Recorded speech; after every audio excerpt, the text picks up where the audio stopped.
नमस्कार साथियों। मेरे पीछे आपको दिख रहा होगा एक फर्जी आईपीएस जिसका नाम है मिथिलेश कुमार मांझी। बिहार के जमुई का रहने वाला है।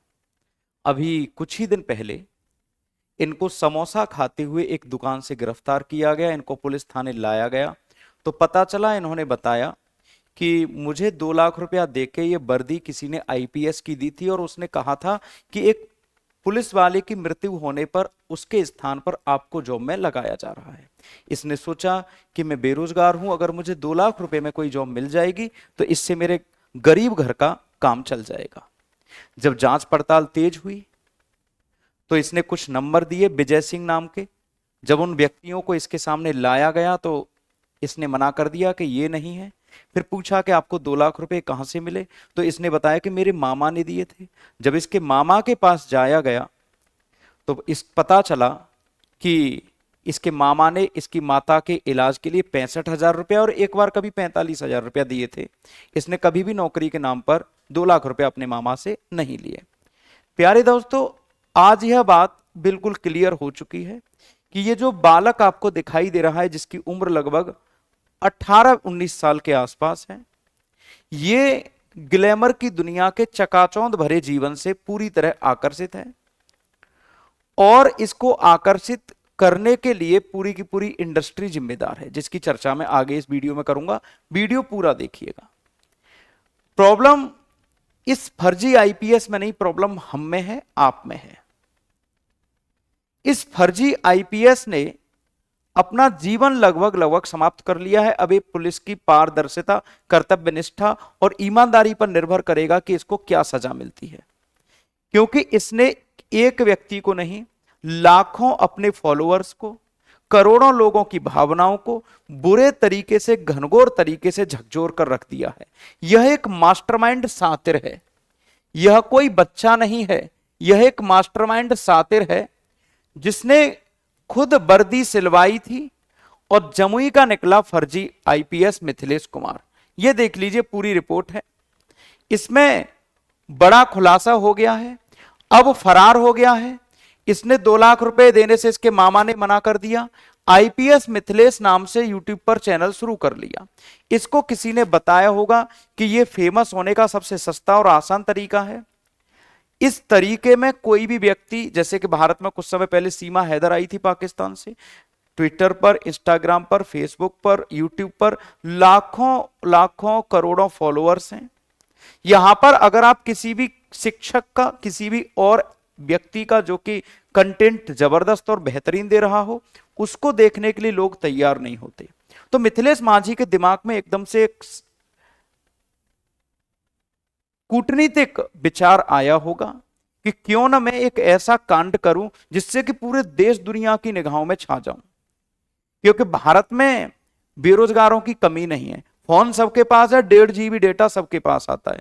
और सबसे पहले, जगने से पहले हम सभी कसम ले लेते हैं कि हम सबसे पहले अपना 1.5 GB डेटा ही खर्च करेंगे, हम इसके अलावा कुछ नहीं करेंगे। हम 1.5 GB डेटा खत्म करने की कसम ले लेते हैं और हम उस डेटा को खत्म करने के लिए जी जान से जुट जाते हैं।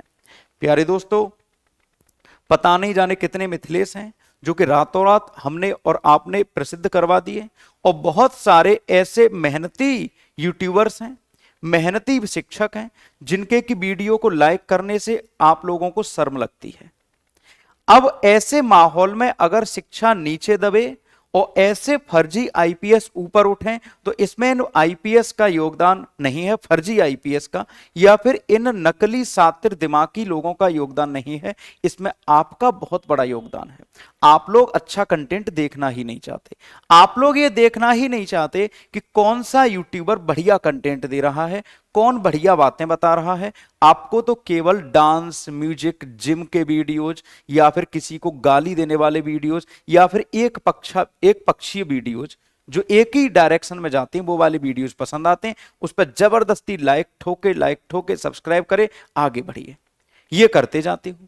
आपको कितना भी बेहतरीन कंटेंट दे दिया जाए, टीचर सर से लेकर पांव तक पसीने से नहा जाए, लेकिन आप लोगों को कभी भी इस बात से फर्क नहीं पड़ता कि शिक्षक के द्वारा दी गई शिक्षण सामग्री को लाइक किया जाए या नहीं। आप लोग हमेशा ही उन यूट्यूबर्स को सपोर्ट करते रहे हो। आप चाहे किसी को भी देख लीजिए, यहां पर मैं हजारों यूट्यूबर्स का नाम बता सकता हूं जो कि पढ़े लिखे नहीं है। मिथिलेश भी 10वीं पास था, और भी बहुत सारे यूट्यूबर्स हैं जिनके के मिलियंस में, करोड़ों में फॉलोअर्स हैं। और जो शिक्षा के चैनल्स हैं उन पर देख लीजिए, हजारों में फॉलोअर्स नहीं मिलेंगे। एक गाना आ जाए, जो मिथिलेश का गाना आया था आईपीएस बन के आ जाइयो करके, जो भोजपुरी गाना था, उस पर घंटे भर में मिलियन से भी ज्यादा फॉलोअर हो गए थे। उसको व्यू कर लिया था, वॉच कर लिया था। और यहां पर एक टीचिंग से संबंधित एक मेहनत करके वीडियो बनाया जाए तो उसको 10 दिनों तक देखते रहिए, मुश्किल से 10 व्यू जाएंगे। क्या इस काम को करवाने में मेरा और आपका योगदान नहीं है?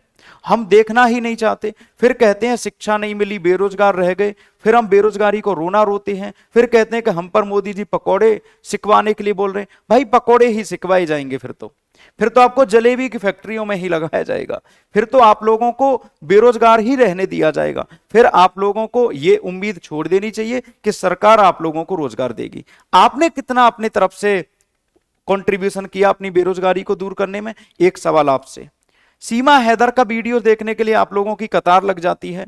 मैं कुछ उन लोगों के नाम ले रहा हूं जो अभी हाल ही में चर्चा में रहे। इनके अलावा सस्ती लोकप्रियता हासिल करने के लिए लाखों की तादाद में यूट्यूबर्स हमारे बीच में मौजूद हैं। उनको दिन रोज आप लोग सर पर बिठा के रखते हो और उनके यूट्यूब के धंधे को आगे बढ़ा रहे हो। मेरा आपसे हाथ जोड़कर निवेदन है, शिक्षकों को सपोर्ट करिए, शिक्षा को क्रांति का रूप दीजिए। आपके अलावा इसमें कोई भी सहयोग नहीं कर सकता।